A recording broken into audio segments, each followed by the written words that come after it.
We are officially into the third year of Russian President Vladimir Putin's invasion of Ukraine. This wasn't how it was supposed to go. Putin intended to storm the country in February 2022 and have it under his control mere months, if not weeks, later. And it almost worked. Within a few weeks of the invasion's beginning, Russian ground troops had advanced through Ukraine, even reaching the suburbs of Kyiv. It was only thanks to a rapid response from the international community, which started funneling aid into Ukraine, that Putin didn't realize his ambitions within weeks. Ever since then, Russia has been engaged in a war of attrition with Ukraine. Early on, Ukraine managed to push Russia's forces back and was even able to launch a counter-offensive, albeit one that ultimately failed. In more recent months, Russia has slowly advanced deeper into Ukraine, aided by constant missile barrages and the sheer volume of soldiers it can throw at the war. The highlight of that advance was the taking of Avdiivka, though Russia has also taken other, less strategically important scraps of territory throughout 2024.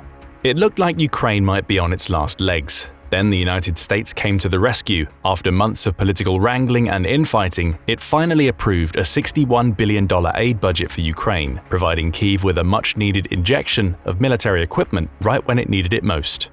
Where has all of this left Russia? Right now, Russia finds itself in a catch-22 situation. It absolutely cannot afford to lose the war at this point, having invested so much into the fighting. But the worrying thing for Putin is that Russia may also not be able to afford to win. What does that mean? We'll explore the answers to that question throughout this video, starting with explaining why Russia absolutely can't afford to lose the war. The main reason is simple: it'll be stuck with the bill for rebuilding Ukraine. At least that's the opinion of the Atlantic Council, which says that it's almost impossible to escape the financial aspect of Russia's invasion. Beyond the loss of life and damage to Ukraine's social structures Russia has caused, it's also wreaked havoc on Ukrainian infrastructure and supply lines. It's expected that the bill for rebuilding will be at least $500 billion, with that money likely going toward replenishing Ukraine's depleted war supplies following the war, in addition to rebuilding its shattered infrastructure and simply keeping its economy somewhat afloat as the country tries to get back to normal. Having Russia foot that bill would be the most logical solution.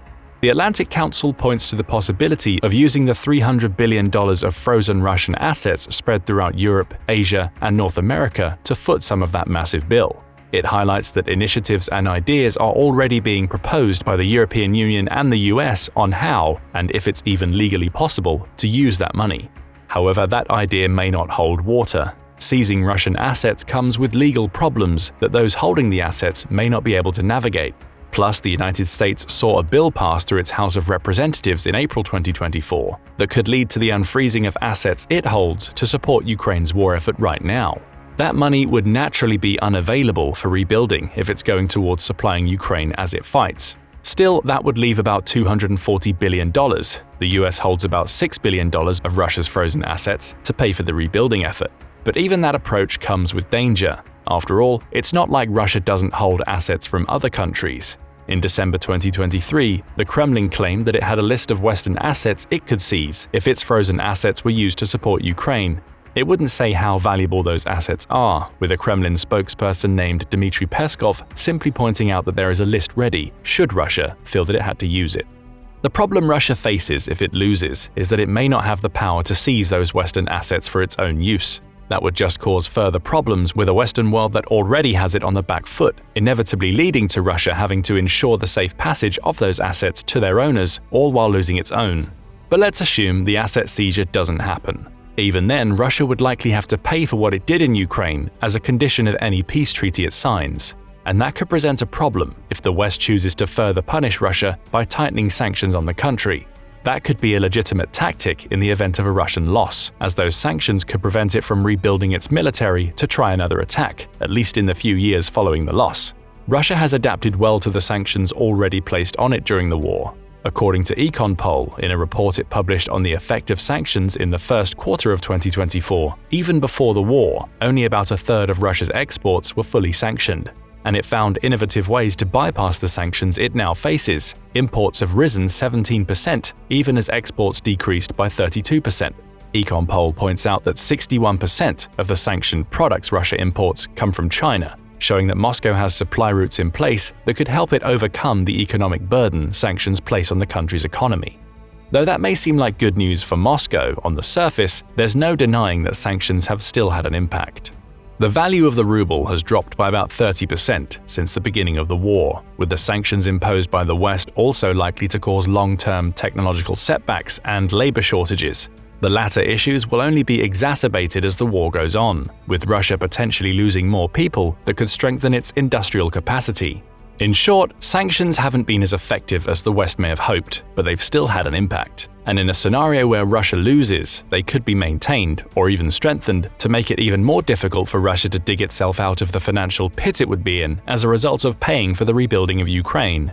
It would also become increasingly reliant on China, a point we'll come back to later, to prop up its economy. We mentioned labor shortages earlier. Russia has a population crisis that we could argue is going underreported. According to a January 2024 article published in the Moscow Times, Rosstat, which is Russia's national statistics agency, believes the country's population could drop to 138.8 million by 2046. That's 7.3 million fewer people than it has right now, with a worst-case scenario picture from the same organization suggesting that the next 22 years could even see a 15 million-plus decline. Its outlook suggests that deaths in Russia are outpacing births at a rate of 854,000 per year, with immigration into Russia failing to account for that number. Only 154,000 people move into the country per year, less than a fifth of the natural decrease in numbers. All of this suggests that Russia has an increasingly aging population, with younger people being less likely to have children than ever before. Why does this matter in the context of the war in Ukraine? The mention of younger people not having children should give you a clue. Thousands of Russia's youngest people have already been lost to the war, with thousands more likely to die if Ukraine can drag the fighting out long enough to force Russia to give up. According to the General Staff of Ukraine's armed forces, Russia has lost 469,840 troops in Ukraine since the beginning of the war. A huge number, given that the country already has a population crisis. That's nearly 500,000 soldiers who won't be having children who could strengthen Russia's economy in the future. It's also 500,000 people who won't be able to contribute to Russia's industry when the war ends. And who knows, if the war rages for another 2 years, it's possible the number could be closer to 1 million, exacerbating the problem even further. Simply put, throwing so many people at a war that it ends up losing would have massive repercussions on Russia's economy for years to come. Add sanctions and the cost of rebuilding Ukraine, and a Russian loss now could cost hundreds of billions, perhaps even several trillions of dollars over the next few years. But what if it wins? At the beginning of the video, we said that Russia can't afford to win or lose the war against Ukraine. You see how losing could be such a major issue, but surely a win wouldn't be as problematic. Not necessarily. Even if Russia wins, it will still face many of those costs. The population issue still exists regardless of whether Russia wins or loses. It's also still lost 460,000 soldiers, according to Ukraine, with more to come if the war drags on. And while Ukraine's population of around 38 million people would go some way in supplementing the labor workforce issues, it would be a short-term fix to an ongoing demographic issue. As for sanctions, the West is unlikely to drop them just because Russia won. After all, the sanctions imposed on Moscow are built upon pre-war sanctions that were already in place. They may not have the same impact or be as extensive as they would be if Russia lost, but they'd still be there to cause issues with Russia's economy. Then there's footing the bill for rebuilding. Putin doesn't want to reduce Ukraine to rubble. He believes the country is part of Russia, with this war fueled by his desire to control the territory, not destroy it. Even if he wins, he'll have to pay to rebuild Ukraine into a part of Russia that's able to sustain itself economically, meaning the bill for rebuilding will be just as heavy in the case of a Russian win as it would be a Russian loss. In fact, it may even be heavier. If Russia were to lose, that would mean Ukraine would be an independent nation that would continue to receive support from the West. That support may come from the unfreezing of Russian assets that are filtered into Ukraine, but it's also likely that loan programs would be created to help Ukraine get back on its feet and stimulate its economy. Those sorts of loans wouldn't be offered to Putin if Russia wins the war. The West would have no interest in seeing Ukraine prosper, not least because a strong Ukraine under Russian control would represent a threat to the rest of Europe, so there would be no support incoming, at least from neighboring countries. Then there's the challenge of keeping Ukraine. Russia would have to install a constant military presence in the country just to maintain control, and would likely find itself spending money to fight off resistance movements. The country wouldn't simply return to what it was before the invasion, only with Putin as president instead of Volodymyr Zelensky. Instead, we could see a situation akin to the one the United States faced in Afghanistan. Russia would be an occupying force that would have to spend heavily just to maintain control in the years following the war. Timothy Noah of the New Republic highlights that this is the same problem the old Soviet Union faced before its collapse. The financial burden of maintaining an empire was the main reason for the Soviet Union's collapse, according to Noah. And that was despite the fact that the Soviet bloc accounted for about 10.5% of the global economy in 1991. Which brings us to another issue that Russia will face if it wins the war. Its economy may not be strong enough for it to rebuild Ukraine and maintain a presence in the country if it wins. Building from what he shared about the financial issues the Soviet bloc faced, Noah highlights that Russia's share of the global economy amounted to just 3.5% in April 2022. Its GDP per capita has also been on the decline for over a decade. From a $16,000 peak in 2013, it's dropped to just $12,100 as of May 2023. Globally, that puts Russia in 78th position in terms of per capita GDP, another sign of its labor issues, as well as being indicative of a nation that can ill afford to spend $500 billion on rebuilding a country that it's conquered. Russia has already spent upwards of around $211 billion on waging the war already. It'll spend more if the war rages on for another year, as it's looking likely now that Ukraine is set to receive substantial aid from the US and its European allies. The true cost of the war for Russia could be closer to the $2 trillion mark, once you factor in rebuilding and what it'll spend in the coming months, which could leave it very weak economically even after Putin achieves his goal. Add to all of this, Ukraine having an even worse GDP per capita than Russia at the time of the invasion, the World Bank marked it as $4,534 in 2022, and you also have the financial burden of a population absorption to consider. Trying to build that up even to the current Russian standard would require heavy investment in Ukraine's businesses and people, more costs that Russia would have to absorb if it took over the country. None of this would seem evident if you looked at the recent Russian economic growth figures.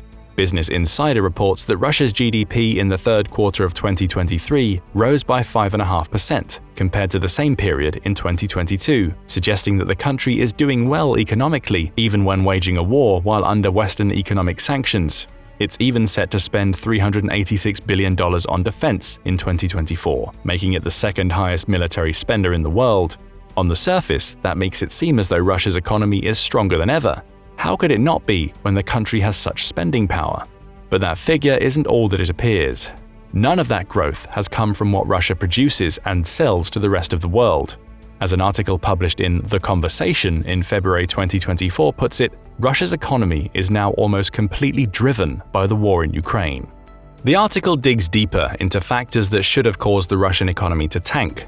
Sanctions, as mentioned previously, have had an effect, though not as extensive as many Western powers would have hoped them to be. Still has resulted in Russia recording a GDP of around 7% lower than pre-war forecasts suggested. Russian airspace has also been shut down to most Western planes, with the same going for its ports, both resulting in a loss of revenue for the country. And there's even a cap on Russian oil. The G7 is limiting the amount of barrels they buy for over $60 per barrel at a time when the price of oil is fluctuating between $80 and $110 per barrel. Yet despite of all this, Russia has managed to record economic growth while at war with Ukraine. Its central bank is playing a role. Since the outbreak of war, Russia's bank has repeatedly hiked up interest rates in the country to the point where they're now at 16%. Despite this, inflation is still at 7% in the country, with the interest rates benefiting lenders and banks more than the average person. We highlighted the per capita GDP in Russia as a sign that its economy was struggling earlier, and this combination of high interest rates and high inflation only devalues the money Russian citizens have. Less money means less spending power, bad news for Russia in general, and especially bad for a Russia that's looking to absorb Ukraine. Government-imposed controls designed to keep as much Russian money inside Russia as possible have also helped to prop up the country's faltering economy. The Conversation suggests that the only reason the ruble hasn't collapsed yet is because Russia is actively preventing foreign companies operating in Russia from taking money out.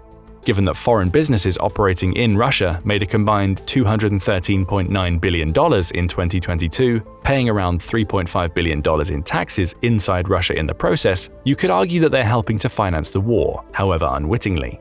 But even all of these factors can't explain why Russia's economy has managed to grow while it's at war with Ukraine. However, the war itself can.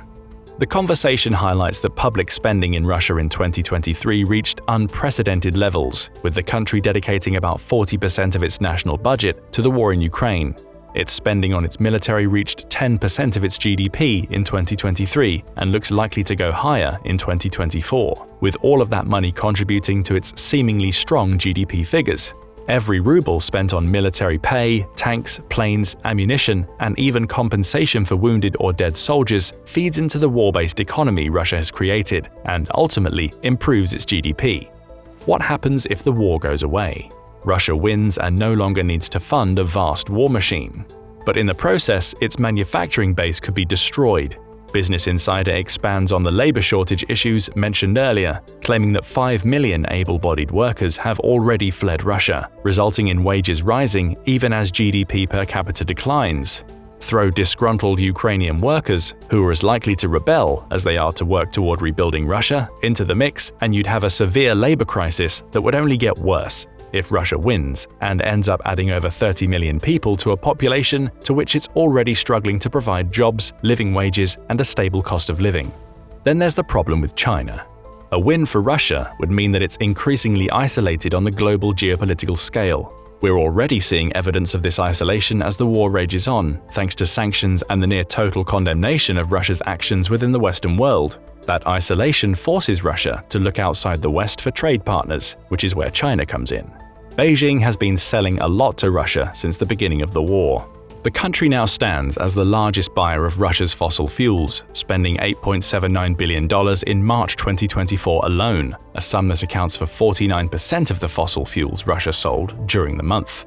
Reuters reports that 2023 also saw China export 7 times the number of cars into Russia than it exported in 2022, with the value of those exports being about $10 billion. All told, it says, trade between Russia and China rose by 64%, reaching $240 billion for 2023. Again, none of that seems like a problem on the surface. More trade with China is one of the ways that Russia has been able to circumvent the sanctions the West placed on it in its response to its invasion of Ukraine. But look a little below the surface, and you see why this is such an issue for Russia. It gives China leverage. As Russia became increasingly isolated due to its Ukraine war, China stepped in to fill the void left by Western countries that implemented sanctions. If Russia wins, those Western nations aren't likely to come back, at least not in the short term, leaving China as Russia's primary trading partner. All Beijing has to do is experience a change of heart, pulling the rug out from under Russia in the process to strengthen itself while weakening an already war-weary Moscow. And if you don't think that's possible, April 2024 brought with it some interesting developments. In response to the US reportedly drafting sanctions that will take aim at Chinese banks doing business with Russia, Reuters reports that Chinese firms are going underground with respect to their Russian payments. China's largest banks are already pulling back from financing Russian consumer-related transactions, forcing Chinese companies to rely on small banks and cryptocurrencies to keep trading, an approach that comes with heightened security concerns. You simply cannot do business properly using the official channels, claims an appliance maker identified only by his family name of Wang when speaking to Reuters. He says that China's biggest banks now take months rather than days to clear any payments made to Russia. Such is the cost of economic isolation.